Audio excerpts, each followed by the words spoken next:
qui ont parlé d'IVT, et c'est comme ça, ils ont parlé d'un lieu magique, et Alfredo s'exprimait à la radio avec un interprète, comme là, Johan est en train de me traduire, donc lui en langue des signes, avec l'interprète qui traduisait. Donc mes parents ont entendu cette émission, et c'est vrai que les médecins leur avaient dit qu'il fallait surtout pas que je rencontre de sourds adultes, que j'allais avoir des retards, des échecs, que j'allais pas pouvoir m'intégrer, que si j'utilisais la langue des signes, j'allais pas avoir un bon niveau. Et c'est vrai qu'au départ, voilà, ils ont plutôt fait confiance au corps médical, mais tout en sentant en même temps qu'il y avait quelque chose, ils n'étaient pas complètement convaincus.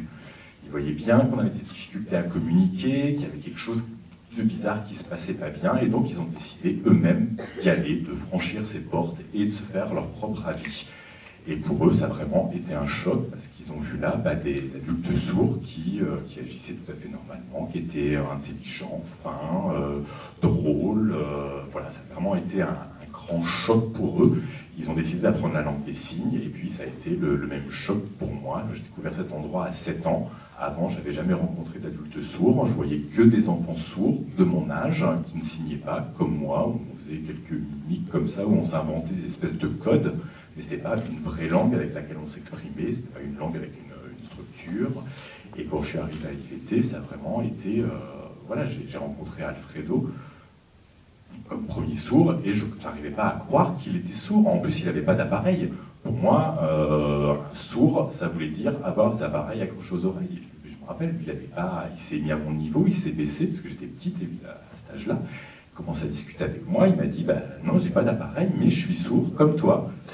Et voilà, j'ai pas compris tout de suite ce que ça voulait dire, tout ça, parce que c'était extrêmement nébuleux pour moi, mais c'était voilà, un endroit qui m'a attiré et où j'ai pu me construire.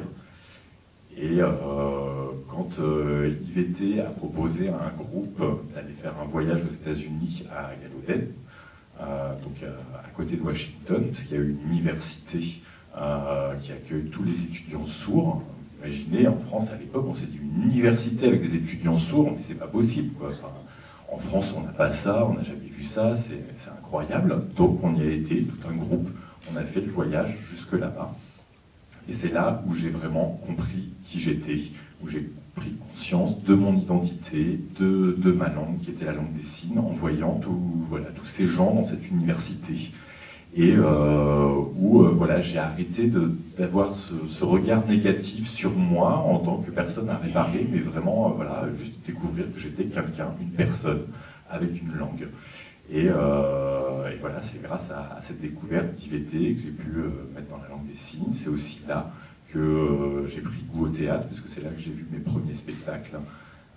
Et c'est devenu du coup ma passion, ma raison de vivre, et c'est comme ça que je me suis construite et que j'ai avancé. Et à l'époque, je ne m'étais pas dit je serais directrice d'IVT. Hein. Évidemment, j'étais très loin de ça. Et puis voilà, le hasard des choses a fait que je suis revenu à IVT après.